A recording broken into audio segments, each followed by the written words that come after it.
Hi guys, the Benidorm Enthusiast here with Benidorm Stuff YouTube channel, bringing you a quick news update from Levante Beach about the current COVID situation, as we're receiving a lot of messages and emails at the moment. There's been worrying reports in the press and that's causing some panic, so I thought it'd be easier to address you all in a video and get the facts out to you this way. There has been a spike in the 14-day cumulative incidence in Benidorm, and this is what's causing some stress and worry for those of you hoping to come out soon.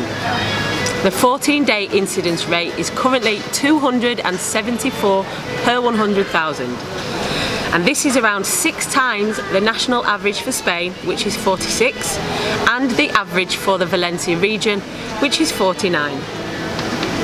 This is what's been reported in the press, and yes, it is true, and it absolutely is a cause for concern. But it also doesn't give a true picture of the situation either, as the Mayor explained recently, and I'll try my best to explain to you now. When they calculate this cumulative incidence, they use the number of cases detected in proportion with the population of a town or city, which in Benidorm is around 70,000. But what they don't take into account when calculating the incidence is that over the last few weeks, there's actually been closer to 200,000 people in Benidorm at any one time, the majority of these being tourists. So if they were to calculate the incidence using the number of cases detected with the actual number of people in Benidorm, then that incidence would be a lot lower. I haven't worked it out exactly, but if my rough maths is any good, it would take it down to around 90 per 100,000. Now, I'm not trying to play the situation down. Even at 90, that is still double the national average, which is far too high. COVID is still a risk, it's still a threat, and none of us should forget that. Here in Benidorm, we've actually just lost a well-loved member of the community to COVID. Mike Hughes, co-owner of the 3 Before 8 Soul Bar and well-known Northern Soul DJ, was taken ill a couple of weeks ago with COVID, and sadly, he passed away yesterday. It's a devastating time for his friends and family, and obviously my thoughts go out to them, and I don't want to dwell on this too much out of respect for them. But if we can all take something from his death, let it be a reminder to us all that the risk that COVID poses. And Mike, may you rest in peace. Back to the situation here in Benidorm. So yes, it is a worrying time. Even with the more realistic incidence rate, it is too high. The spread is being attributed to the return of British tourism to the area. Around 50% of cases detected are amongst the British here. But now there is no requirement for a negative test to enter Spain if you're fully vaccinated. And we all knew that this would be risky business when it comes to case numbers. But relaxed travel requirements is what everyone was pleading for, to get the Brits back here and boost the economy. So what do people want? We can't have it both ways, unfortunately. With relaxed travel comes increased risks. That's just the way it is.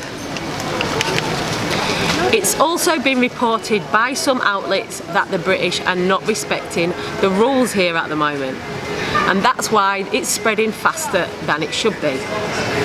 There may be some truth in this, but we can't place all the blame on the people. They're here to enjoy themselves. That's what Benidorm's all about. And yes, when alcohol is involved, people's inhibitions disappear. The authorities and businesses do have to take responsibility to enforce the rules. It can't be left up to people's free will, as that just simply doesn't work. We've seen that over the last 2 years. There are still some restrictions in force here. Masks should be worn while dancing, for example. Well, in most places that doesn't happen that I've seen. I'm not going to mention names of places, that's not what I'm about. But some venues have been like raves here almost every night since summer. So what do they expect?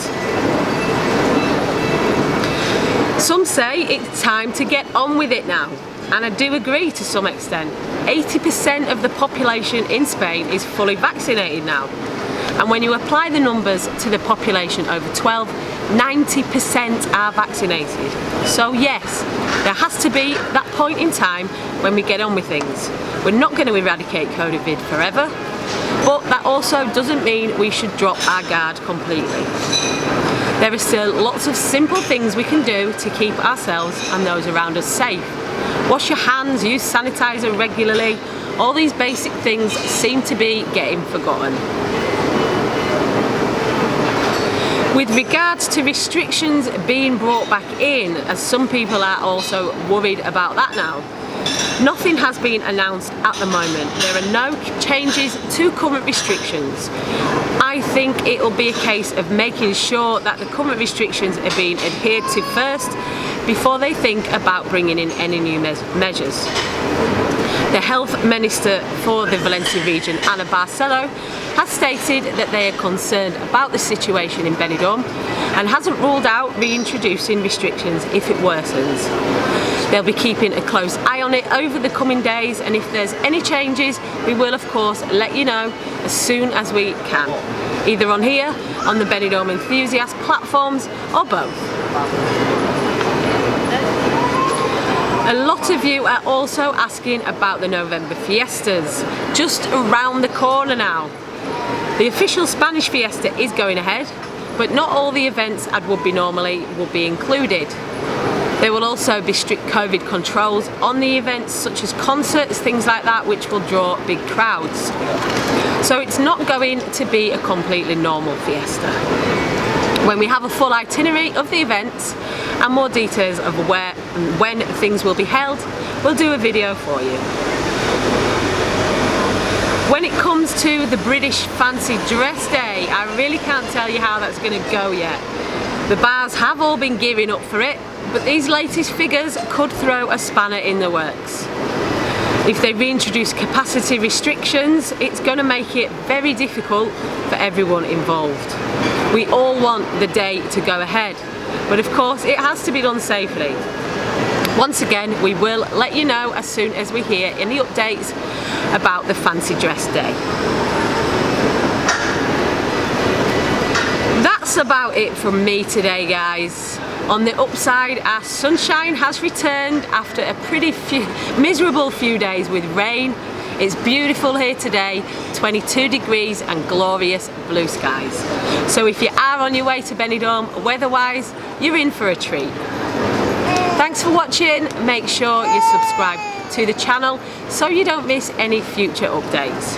And check us out on Facebook, Twitter, Instagram and TikTok at the Benidorm Enthusiast. Stay positive and stay safe.